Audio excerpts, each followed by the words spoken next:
Vandag is dit sushi tyd. Almal sushi en ek wil ook maak. So kom ons maak 'n sushi Mzansi style. Stywe pap, beeshart en ja, ek het ook springbok, fillet en daar begin die vuurtjie brand. In plaas van sushi rys het ek besluit om mieliemeel en mielierys 50-50 te meng, dit te kook en 'n stywe pap daarvan te maak. Die mielierys is nogals lekker want dit maak 'n korrelrig. En nou druk ek hierdie pap soos 'n wafferse sushi man op 'n bamboesmaatjie uit.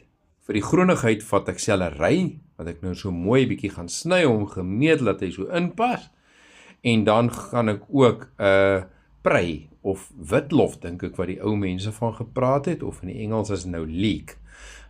Wat ek vat, jy gebruik dit meer vir potjie kos en sop en so aan, maar ek het besluit dit kan nogals oulik lyk by hierdie storie en hy het sulke lekker lobbe wat jy kan uithaal. So een van daai lobbe het ek nou gaan uithaal en ek sit hom ook nou daarin. Kyk nou net hoe mooi lyk dit.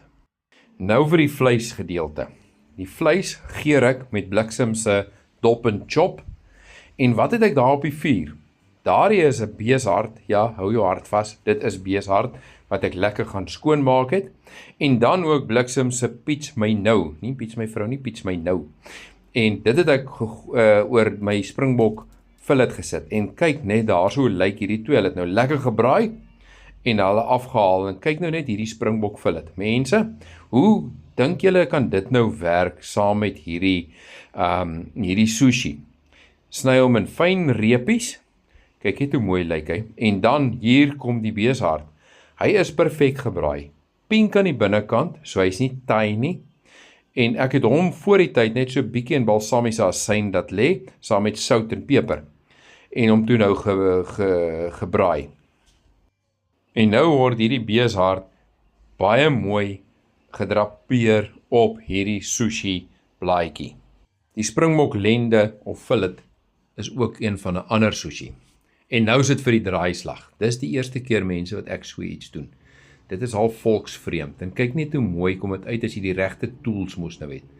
En daarso draai hierdie pap nou pragtig as amper as 'n sushi. Sny hom nou in stukkies. Daar sy. Mes is vlamskerp hiervoor. Jy moenie probeer om met 'n stomp mes Kaap toe te ry met hierdie een nie. En kyk net hoe mooi lyk dit as hulle nou so oopgemaak word. Daar sy. Kyk net hoe mooi is daardie. Dit lyk mos nou soos California rolls of wat is die goeie se naam. Getrou aan Mzansi styl wil ons mos alles braai. So ek het besluit hierdie sushi moet kole toe. En hulle het net so bietjie verbruin. Jy kan sien hulle het daar's nie regtig eers kleur aan gegee nie, maar hulle het net so 'n rookgeurtjie gekry. In plaas van verder dat ek nou vir die mense die keuse gee om 'n sousie oor te gooi, het ek besluit hierdie moet my stroop kry.